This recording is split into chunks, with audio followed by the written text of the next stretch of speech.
So Bethesda Game Studios have just released a new version of Fallout 4, and we need to talk about it. I want to read through the patch notes to see what's been changed, what's been added to the game, but also as well, I want to read through what the community has been saying about this update, because similar to the first one, the feedback and reception hasn't been all that positive. So let's see what's been going on. If you enjoyed this video, please like, subscribe if you're new, with notifications if that's possible, but let's get right into these patch notes. So these are the patch notes. They are titled Fallout 4 Next Gen Update 2 Notes. They start by saying, Fallout 4 has received a new update that adds the ability to manage your control over the game's graphic fidelity or performance. There have also been additional fixes and improvements to address some of the feedback you provided us with on the previous update. Now, the update versions are here if you want to read them yourselves. However, before we get into these patch highlights and the bug fixes, I do need to say that we should expect BGS to release even more updates for Fallout 4 over the coming weeks and months, because even after this update, there are very much still issues and bugs in Fallout 4 that need to be addressed and fixed by BGS via additional official updates. And that both includes issues that were already present in the game before the first next-gen update, and also issues that they introduced in that first next-gen update. And the reason why I'm mentioning this is because all that is going to do, all those updates are going to do, is just keep putting a delay on us being able to properly mod our game, at least when it comes to the current working version of Fallout 4 that's available on Steam, right?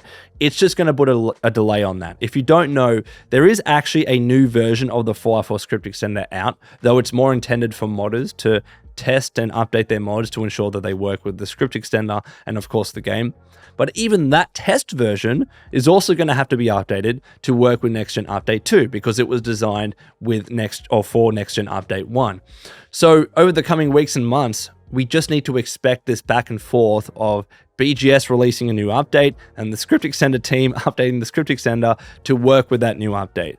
And that might not stop until BGS finally decides, you know what, we're done updating the game again. We're just going to let things settle. And then hopefully that gives the script extender team some breathing room to release that quote unquote final version of the script extender that's stable at least for a good few months, right? At least for a good amount of time that allows other modders to really update their mods and ensure everything is easily moddable and works for the latest version or that new version of Fallout 4. So until that stage, the state of modding for Fallout 4 is not that great.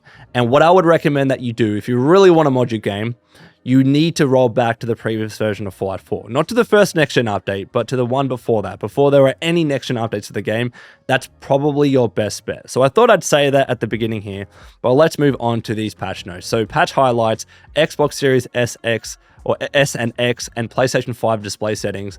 Thanks to your feedback, we've been able to implement the ability to control your graphic fidelity and performance. We highly recommend you run with the default settings, but you can now change your options to better fit your playstyle and display. What's very interesting here is that they highly recommend you run with the default settings. Now, I don't know why that is. Like, if you don't run with the default settings, are there going to be huge bugs or issues that you encounter? Because that's a red flag to me. That's a bit of a concern. In my eyes, if these are official settings that you pick for your game, all of them should work, right? There might be some drawbacks when it comes to frame rate. That's expected, right? Of course.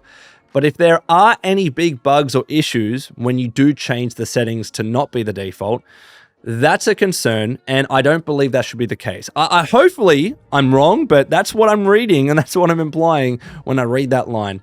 And that really shouldn't be true, all right? Like, all settings for the game, if they're official settings, should just work, right? They should just work. Yes, drawbacks, but they should just work.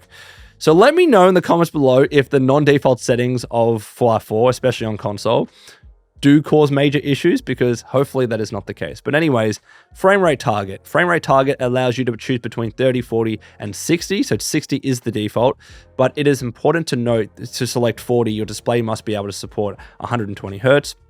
So I think that's all pretty standard. Visual and performance prioritization. You can now choose between visuals and performance default while trying to maintain frame rate target. If you choose frame rate target of 60, we recommend selecting performance. Both modes may adjust internal resolution dynamically when scenes or action get heavier, and please note both modes can only be changed from the main menu. That makes sense. I mean, even on PC, you have to back out of the game to be able to change those major settings before they're actually reflected. Though, Part of me was also hoping that, like with Starfield now, that we could change settings on the fly. That would be much easier, but I think that would require a massive engine overhaul, which is of course what they did with Starfield. And it's probably either not possible or feasible for Fallout 4 right now. Would have been nice, but that's not going to be the case. But let's look at these bug fixes. General stability improvements, fixed visual issue with certain image spaces, auto HDR is re-enabled on Xbox Series S and X. I know that was an issue, so that's good. Fixed issue where reserved space was not displayed correctly in load order menu, again on Xbox. Fixed issue with character name field when in widescreen mode, PC. Though, did this fix the issue with the stretched UI in widescreen mode? I'm not seeing it here. That's not good. That should have been the first fix. Fix an issue that occasionally caused bundles to not fully download and could cause a crash. Fix an issue with material swaps. Fix an issue with load order that would break DLC until a restart after downloading mods, specifically for PlayStation 5. Fix an issue that would occasionally cause a crash if you return to the main menu with queued mods still downloading. PS5 again. Fix an issue that could cause the Creation Club menu to not appear on the Microsoft Store specifically. Fix a crash that could occur when connecting to the network after a suspend/resume with the network disabled Xbox One. So that's a okay set of fixes. I think there could have been more, but finally with creations fixes, they fixed missing art issue with certain creations. I believe here they were referring to the makeshift weapons pack where some of those weapons were actually invisible. And I saw people say that that has been fixed, which is good. Let me know in the comments below if that's not the case. However, as I alluded to, this is a pretty small update, and because it's just, again, putting another delay to the current version or the test version of the script extender, I was hoping that they would wait until there was a bit more of a beefy update before they rolled out the update, because there haven't been that many things fixed here, right? What about, again, widescreen issues with the UI on PC? What about the frame rate not being uncapped? That's still an issue with Fallout 4. You still can't play the game above 60 frames per second without it causing physics issues and other speed and timing issues. I thought that would have been included in here as well. There are a good few things that I'm surprised aren't in the next update of the game after that first initial next-gen update. So a little bit unfortunate, and I do want to also swap here to what the community has been saying about this update, because they posted all the patch notes to Twitter. It's also on Reddit as well, and I'll go through that in a second. But the first response here says, yeah, break all the mods again. Tell me you added an FOV slider and physics don't break above 60 frames per second. That's what I was just talking about. However, the FOV slider, it's another thing that I thought should be in the game and could have been something that they introduced with this particular update, because it's been a long-standing concern or an issue with Fallout 4. However, when it comes to you breaking mods again, this is always expected. It's always expected whenever there's a new update for Fallout 4 that the script extender breaks, that mods break. That is unfortunately the risk that we take on when modding Fallout 4. And I don't ever want to say that BGS should never be allowed to update their games just to ensure that mods always work, right? Because it is their game. If they want to be able to update their game, they have every right to do so, especially with a lot of people that don't use mods or that are on console that don't use mods. There are people that still want the game to be updated, and just because it causes issues with mods, that doesn't mean that the game should never be updated ever again, right? Here's what I would prefer. Here's the solution that I would prefer, and let me know what you think. But on GOG, if you don't know, there's actually an official way for you to roll back your version of games to the previous ones, just in case the new one doesn't work or it has some issues or whatever it might be. And a lot of people were doing that on GOG, that were rolling back their version of Fallout 4. So it was before the first next-gen update, so it worked with all their mods and all that kind of stuff. And of course, that version of the script extender. What I would like to see is on console and also on Steam, is for official implementations and ways for us to roll back our games, right? Because if they allow us to do that, then if there are any issues like this, all we need to do is roll back. And if it's an official implementation, it should just work out of the box. The problem with us needing in the back end to roll back our version of Fallout 4, either through Steam or whatever else, that frequently can cause issues. We might not do it correctly, and that causes a whole bunch of other concerns when it comes to even your existing mods for the game or your existing save files. You might stuff something up, which might force you to completely, uninstall and re-download the game. However, if it's an official implementation like GOG does it, that could be a nice way for BGS to still release updates for their games while still enabling us to use older versions that are more stable, especially with mods. I think that is the best solution here, in my eyes. It lets BGS do what they want with their games, especially for console, but it still allows modders to be happy and to not, complain, and understandably so, when new versions break the script extender and their mods. Let me know what you think about that. I thought that would be a pretty good idea. But the next comment we have here is, we need DLAA and DLSS to the game, or at least update to a better TAA anti-aliasing version if possible. Look, I would love DLSS in Fallout 4, don't get me wrong, but I think there are definitely bigger fish to fry when it comes to the game. Next question, does anyone know why the mod storage is limited on consoles? Is there any reason for this? I think that's just for stability, and that's always been the case, especially for PlayStation. 4 years in and people still call it next gen. Yeah, I think BGS should never have called this next gen. Because it's not, especially when you compare it to other next-gen versions or updates for other games like Cyberpunk, this really seems limited and really doesn't seem befitting of the title next-gen. But, tomato, tomato. Next one, just port it to the engine that uses Fallout 76. That's a stupid idea. This is a completely different game. It's not an online game. Why would they do that? Doesn't make any sense. Maybe they're referring to the fact that Fallout 76 has uncapped its frame rate, so it can run above 60 frames per second, but that's just going to cause so many issues. That's unnecessary. Are the included CC bundles or creations bundles textures fixed? Couldn't see that on the notes. I think they are. I think that was the last. Let me go back to this. I think that was this patch note here. So I think they are fixed. Hopefully. Touch wood, fingers crossed. All my saves were lost with the last update on Xbox X. That freaking sucks, man.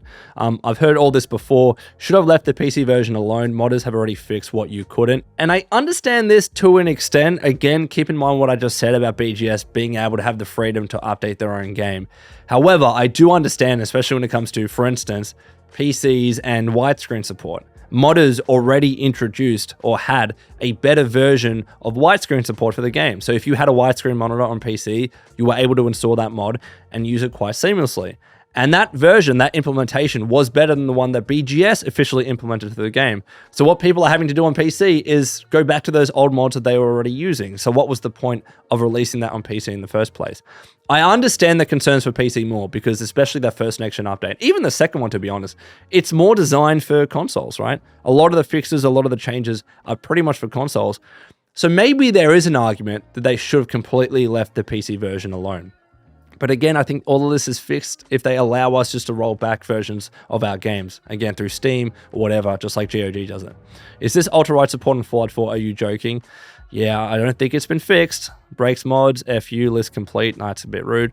Well, you guys, you made a hot fix. Can't believe that. I think you're being a little bit sarcastic. PC gamers are whiny bitches, screw mods. These updates are great for console gamers. That's not fair, because you can't just say these updates are great for console gamers, because it is ruining mods. It is breaking mods on PC. And these updates are coming to PC. So PC need to be part of this conversation. If these updates are causing issues for PC gamers, they should have every right and ability to complain and to voice their concerns. That's the only way that BGS are going to be able to see those issues and then eventually fix them in future updates. So I don't appreciate this comment here. But let's move on to what people are saying on Reddit.